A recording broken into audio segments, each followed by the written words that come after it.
Welcome back to another technical deep dive here in the debug zone. Today we're tackling a big question and breaking it down with insights from other users. Hopefully this clears up some misconceptions and helps you get the answer you need. So buckle up, stay a little curious, and let's jump right in.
And that's a wrap.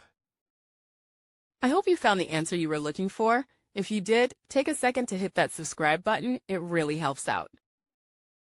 And let me know in the comments which solution worked best for you. See you next time in the debug zone.